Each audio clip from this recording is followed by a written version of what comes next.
Unit 2 second unit dispersion वाला है ना, सेट ए क्वेश्चंस हैं। अच्छा पिछले जो है ना मीन वाला, mean median mode central tendency वाला, कोशिश करना कि उसके जो थ्योरी के है उसमें भी है ना सेट ए बी और सी। सेट बी और सी तो करवा दिया, ए रह रहा है उसमें क्योंकि वो थ्योरी रह रही थी, डिस्पर्जन की वजह से मैंने उसे रोका हुआ था।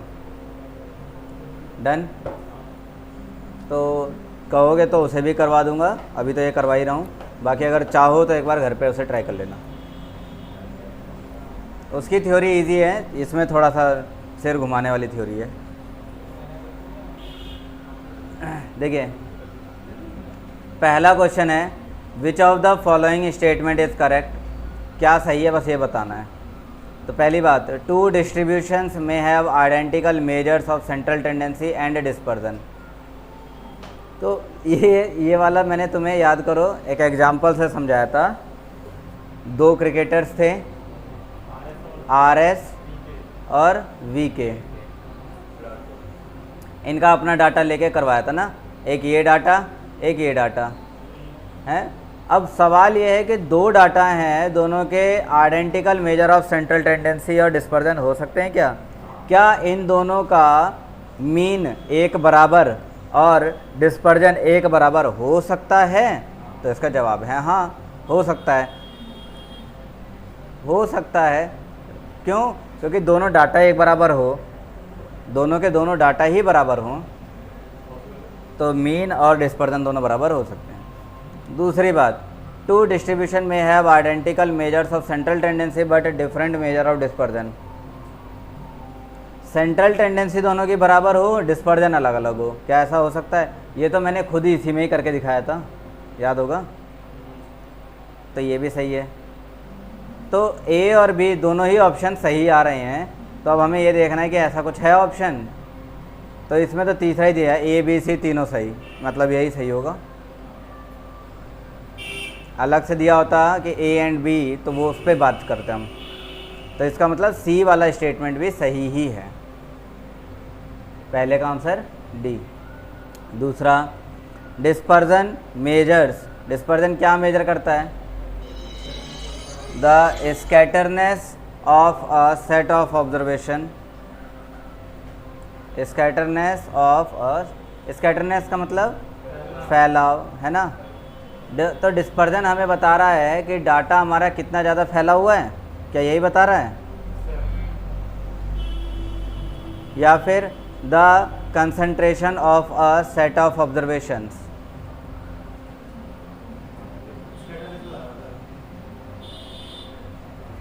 Concentration of a set of observation.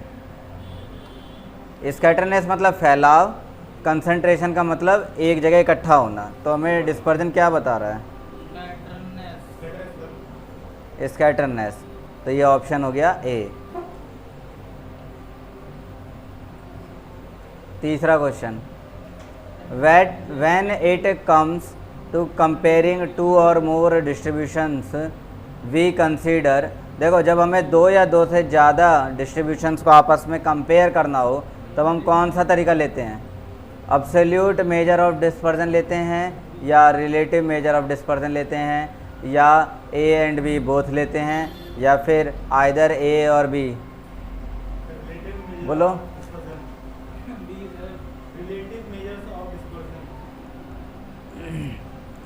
अगर हमें कंपेयर करना है तो हम अब्सोल्यूट वाले तरीके से नहीं जा सकते हैं।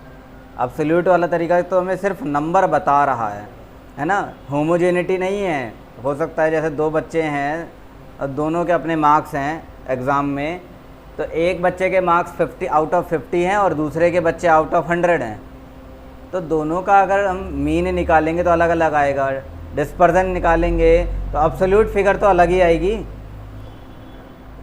तो हम उन्हें आपस में कंपेयर करें, क्या ये अच्छी बात है?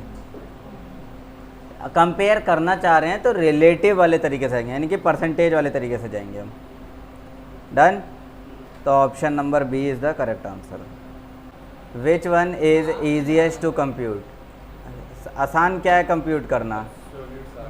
रिलेटिव मेजर निकालना ज़्यादा आसान है, अब्सोल्यूट निकालना, या बोथ ए एंड बी, और रेंज। तो सबसे ज़्यादा आसान देखोगे तो रेंज ही तो है, शुरू और लास्ट का नंबर चाहिए, बस दोनों को माइनस कर देना है। तो इसका आंसर हो गया डी। आगे fifth, which one is an absolute major of dispersion. इनमें से अब्सोल्यूट कौन है? सारे ही हैं। देखो रेंज ये अब्सोल्यूट है, अगर रिलेटिव होता तो कोफिशिएंट ऑफ रेंज लिखा होता। मीन डेविएशन, स्टैंडर्ड डेविएशन, सारे ही हैं। तो इसका आंसर हो गया डी।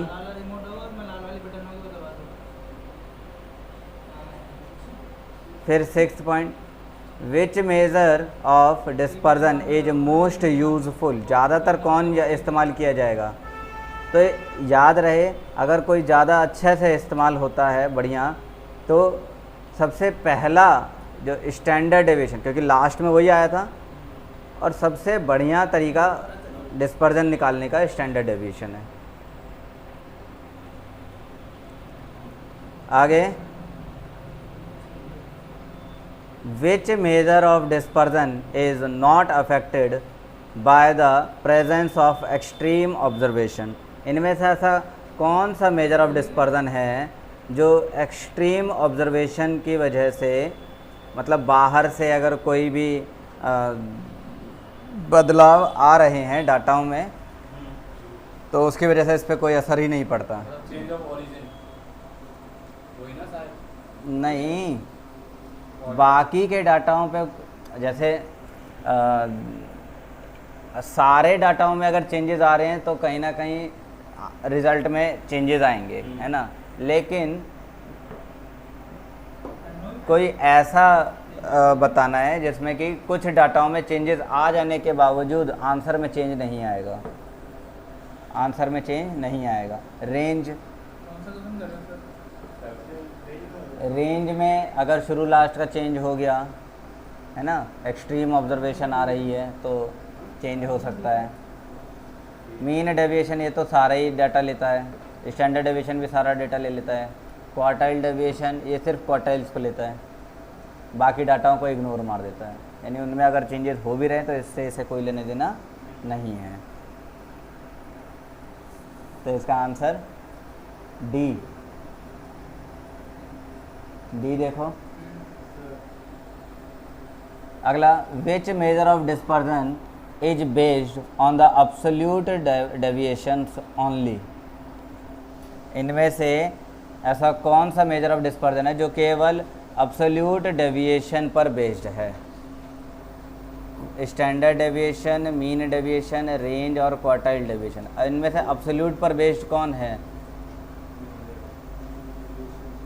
अब्सोल्यूट का मतलब एकदम एग्जैक्टली नंबर, है ना।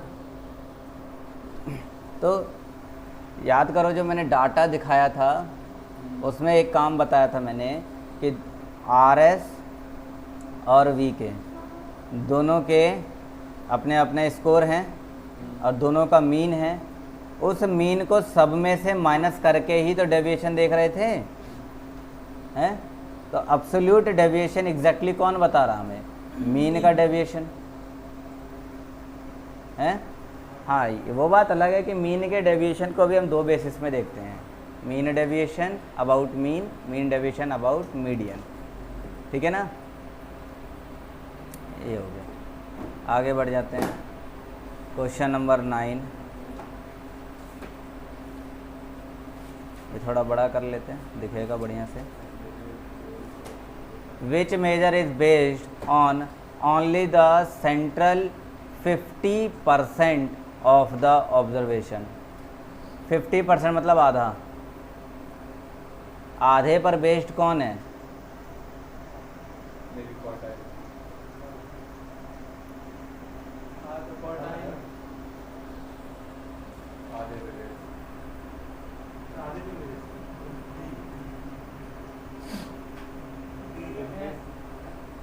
विच is based on only the central 50%।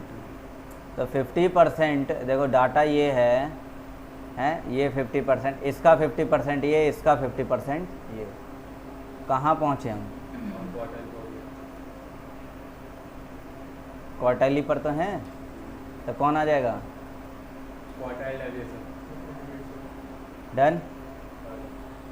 Which measure of dispersion is based on all the observations? सारे ऑब्जर्वेशंस पर बेस्ड कौन है? क्या मीन डेविएशन सारे ऑब्जर्वेशंस को ले रहा है? हाँ, सब लोग स्टैंडर्ड डेविएशन सारे ऑब्जर्वेशंस ले रहा है? सब लोग जोड़ते हैं। क्वार्टाइल डेविएशन सारे ले रहा है? नहीं, बिल्कुल नहीं ले रहा। तो ए और बी तो हैं लेकिन सी नहीं है, तो A and B but not C, option D.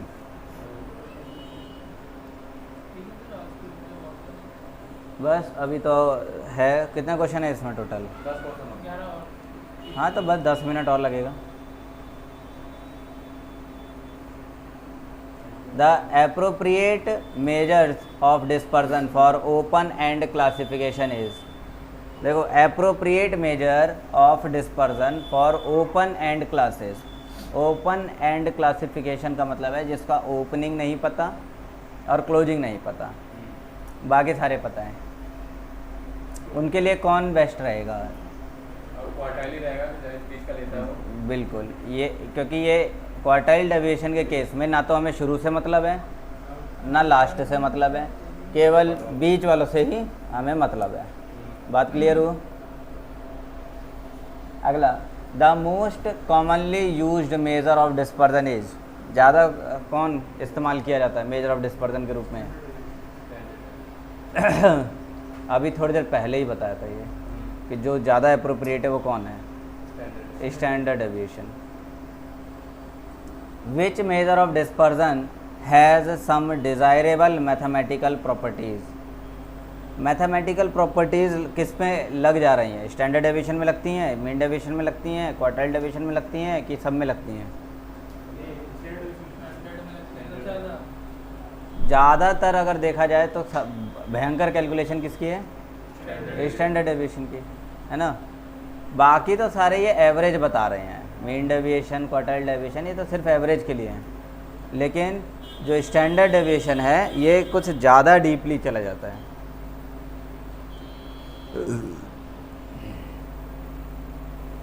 14. If the profit of a company remains the same for the last 10 months, है लास्ट 10 महीनों में प्रॉफिट सेम रहा है, then the standard deviation of the profit for these 10 months would be what? पिछले जो है 9 महीनों में नहीं 10 महीनों से प्रॉफिट जो है वो एक बराबर ही है, रिमेन्स कांस्टेंट। तो उस 10 महीने का स्टैंडर्ड डेविएशन क्या आएगा? तो सिंपल सी बात है, मीन हो गया 10 और सारा डिफरेंस कितना आएगा? 0। अगर मैं एक मान लेता हूँ कि प्रॉफिट जो है 10 रुपये है, तो 10 महीने प्रॉफिट क्या आ रहा है? 10 रुपये आ रहा है, तो मीन भी 10 ही आएगा और सबका डिफरेंस देखेंगे तो 0 आएगा। मीन से जैसे मीन मेरा 10, डाटा मेरा 10 10 10 10 10, तो जो डेविएशन देखेंगे x माइनस एक्स बार 10 माइनस 10, यही तो आएगा। तो जब डेविएशन 0 है तो स्टैंडर्ड डेविएशन भी 0 रहेगा। तो कहाँ है क्वेश्चन? यही है ना, स्टैंडर्ड डेविएशन इज 0। आ गया 15वां, which measure of dispersion is considered for finding a pooled measure of dispersion after combining several groups? Pooled measure बताना है। पूल्ड मेजर मतलब कि कह सकते हो कि जो ज़्यादा क्लोज रिजल्ट दे रहा हो। कंबाइंड बहुत सारे ग्रुप्स को आपस में कंबाइंड कर दे रहे हैं, कंबाइंड करके जो एक रिजल्ट आएगा, mean deviation, standard deviation, quartile deviation, कौन है जो एकदम ज़्यादा सटीक रिजल्ट दे देगा? तो जब अकेले के लिए स्टैंडर्ड डेविएशन है तो कंबाइंड के लिए भी स्टैंडर्ड डेविएशन रहेगा, ठीक है। अकेले के लिए ज़्यादा अप्रोप्रिएट तो स्टैंडर्ड डेविएशन है, तो कंबाइंड के लिए भी यही रहेगा। इसके अगले, a shift of origin has no impact on है। शिफ्ट ऑफ ओरिजिन किस पे असर नहीं देता? Range, mean deviation, standard deviation, all these and quartile deviation, ये किसी पे भी शिफ्ट ऑफ ओरिजिन का तो कोई वही नहीं है, चेंज ऑफ ओरिजिन तो है नहीं। हाँ, चेंज ऑफ स्केल है। अगला रेंज ऑफ 15, 12, 10, 9, 7, 20, 17, 20, इसका रेंज क्या आएगा? तो हाईएस्ट क्या है? 20 और लोएस्ट क्या है इसमें? 9। तो 20 माइनस 9 का answer 11। Done.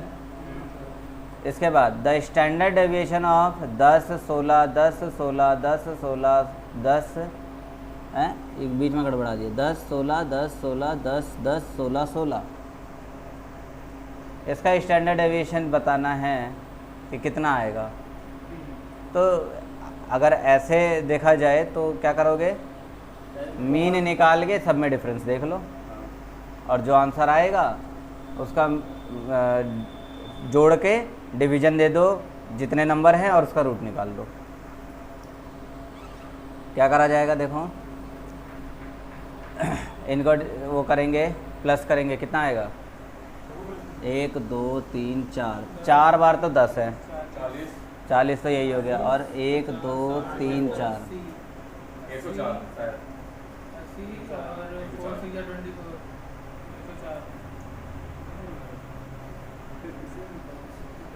104, 104 upon 8,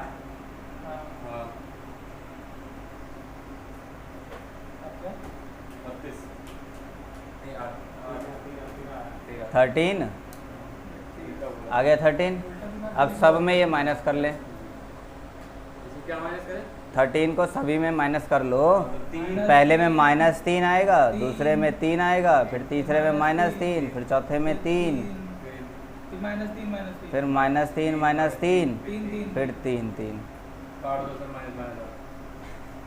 minus plus वाले काट दो सर, जिसे जोड़ोगे ना आप, स्क्वायर भी तो करना है। जोड़ इसका स्क्वायर बताना है। हाँ, फॉर्मूला देखो, कॉपी खोल लो, फॉर्मूला देखो।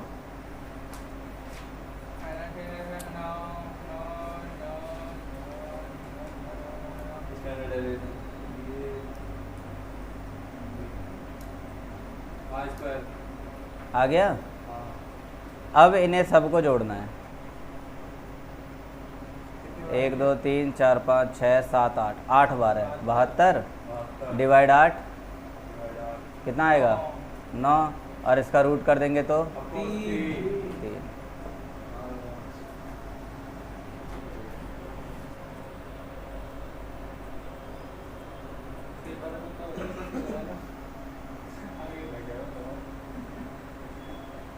क्या कोई शॉर्ट ट्रिक? 2 ही नंबर है, डिजिट्स तो 2 ही हैं और एकदम बराबर बराबर है। देखो यहाँ 10 हमारे पास कितने हैं? 4। 16 कितने हैं? 4, राइट। इसका आंसर 40, इसका आंसर 64 आएगा ना। इसको डिवाइड करा, माइनस करेंगे, क्या आएगा? हैं, और इसको जोड़ेंगे, कितना आएगा? दोनों को डिवाइड करो, 3। आंसर आ गया।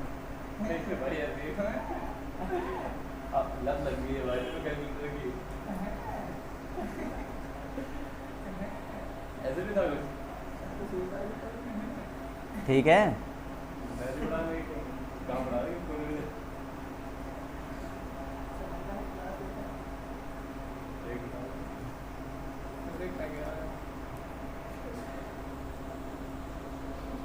दो डाटा हो और इक्वल इक्वल हो तो सीधे ऐसे कर लोगे। अब फॉर एनी 2 नंबर्स, देखो for any 2 numbers standard deviation is always what? 2 number हैं, स्टैंडर्ड डेविएशन क्या रहेगा? याद करो, इस फॉर्मूला लिखवाया था, SD equals to mod A minus B by 2। हाँ, रेंज यही होता है। और इसका 2, हाँ तो half of the range range बन गया। 2 होगी।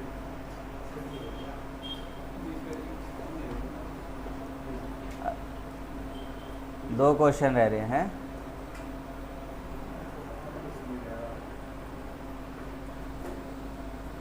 21, if all the observations are increased by 10, सारे ही ऑब्जर्वेशंस को 10 से जोड़ दिया जाए, देन स्टैंडर्ड डेविएशन भी इंक्रीज बाय 10।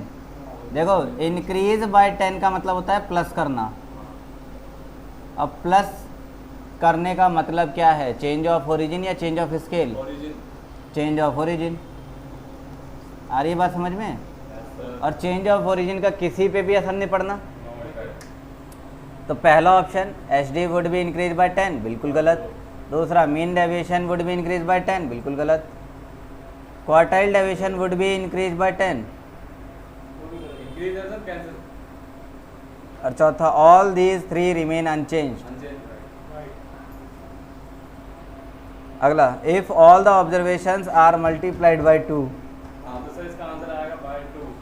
अब ये मल्टीप्लाई बाय 2 है तो क्या हो गया, ये वो भी change of scale change of scale proportional और प्रोपोर्शनेटली बढ़ेगा, मतलब कि मल्टीप्लाई 2 कर रहे हैं तो आंसर में भी मल्टीप्लाई 2 हो जाएगा। H D would B also multiplied by 2, बिल्कुल सही। H D would be half, बिल्कुल गलत। New H D would be increase bye 2, नहीं। और वुड बी डिक्रीज, नहीं। तो ये आंसर हो गया बी। तुम्हारा सेट ए तो हो गया। अब तुम्हारा जो काम है वो यूनिट 1 में जो सेट ए है ये करना है। बाकी यूनिट 2 का सेट बी और सेट सी कर पाओगे तो बढ़िया है, मेरी मेहनत बच जाएगी। नहीं करोगे तो फिर करना पड़ेगा मेहनत।